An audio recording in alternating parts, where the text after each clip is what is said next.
Europe Matin, au cœur de l'info, Julien Pierce.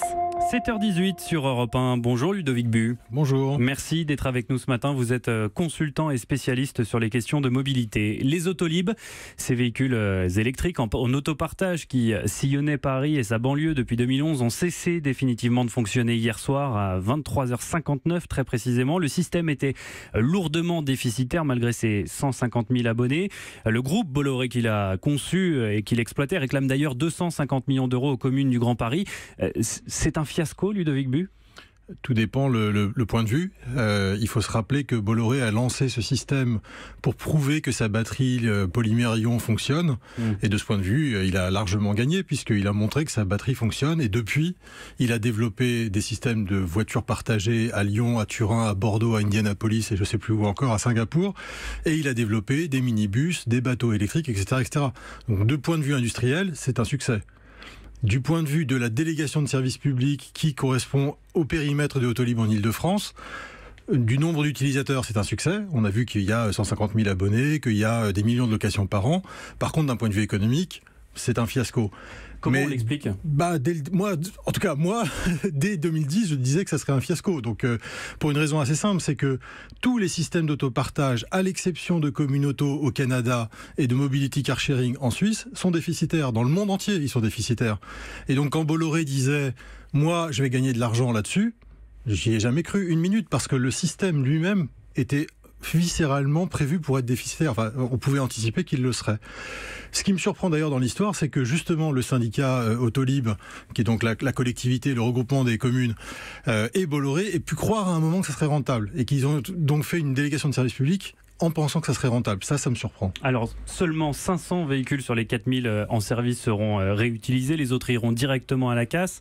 Au sujet des 3000 et quelques bornes de recharge, la mairie de Paris espère les rendre utilisables pour les particuliers au début de l'année prochaine. Quant aux 500 salariés d'Autolib, eh bien, ils sont toujours dans l'attente d'un plan social. Bref, on a le sentiment d'un immense gâchis. Est-ce que l'arrêt d'Autolib n'a pas été un peu trop précipité ?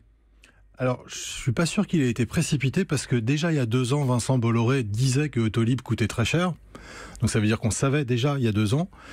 Du coup, on aurait pu anticiper. Voilà, exactement. L'accélération a été liée au fait que cette année, il y a quelques mois, Bolloré a dit, le groupe Bolloré, pas Vincent pour le coup, a dit à la collectivité, bon écoutez, ça coûte trop cher maintenant, donnez-nous de l'argent. Et là, ça s'est accéléré. Et donc, effectivement, il n'y a pas eu vraiment de négociation sur comment arrêter un service qui devait aller jusqu'à 2023. Ludovic Bu, de nouveaux services de voitures en autopartage vont très prochainement voir le jour. Renault et PSA, notamment, promettent plusieurs centaines de véhicules dans les semaines ou mois qui viennent. Tout ça en free floating, c'est un terme un peu barbare, c'est-à-dire que les usagers pourront laisser les voitures où bon leur semble. Est-ce que ça, c'est un bon système, selon vous ? C'est un système parmi d'autres en autopartage. Il ne faut pas oublier que l'autopartage en France, ça existe depuis les années 70. Et à Paris, ça existe depuis 1999. Donc, c'est pas quelque chose de neuf, mais il y a différentes manières d'exploiter l'autopartage. Celle-là est un système qui perd de l'argent dans le monde entier. Mais, oui, absolument. Mais ça a l'avantage de ne pas avoir à gérer des stations.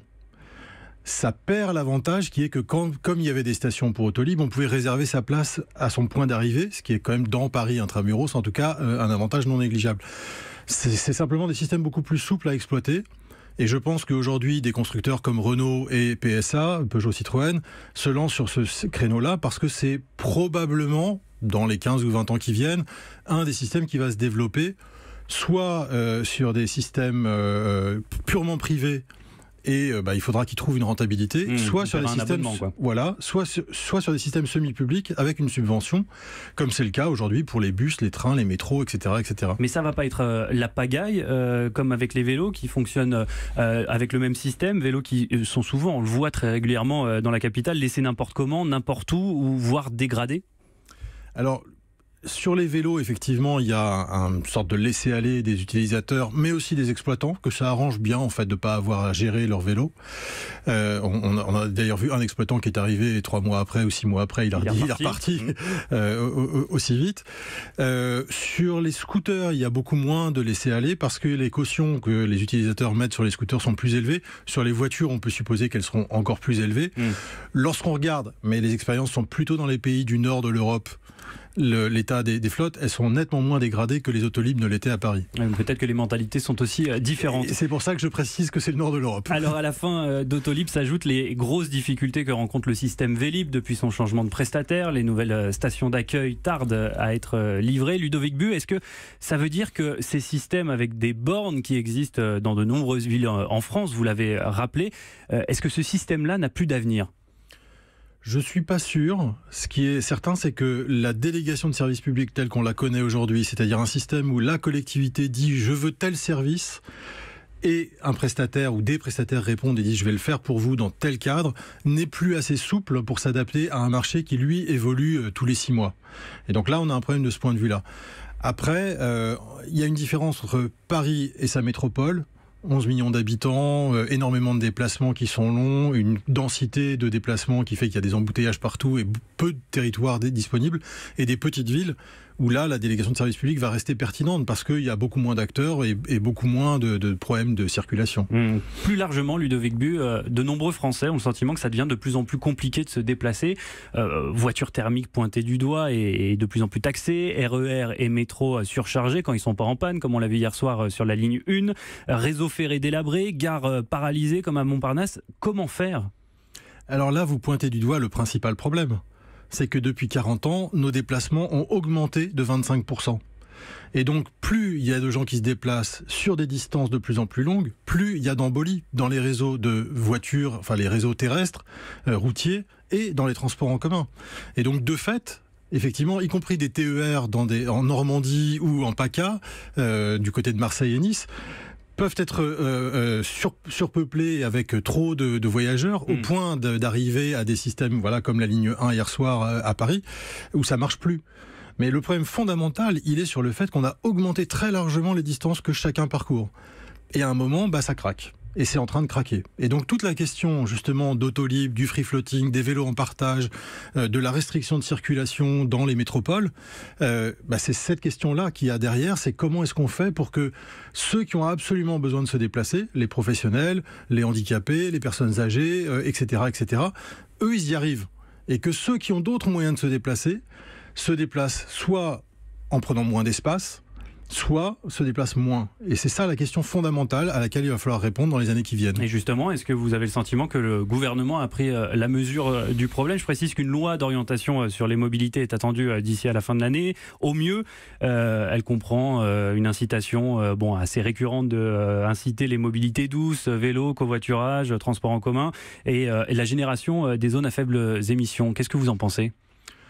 Je pense que, comme souvent, la décision publique va un peu lentement par rapport à la fois aux besoins et à la fois aux attentes.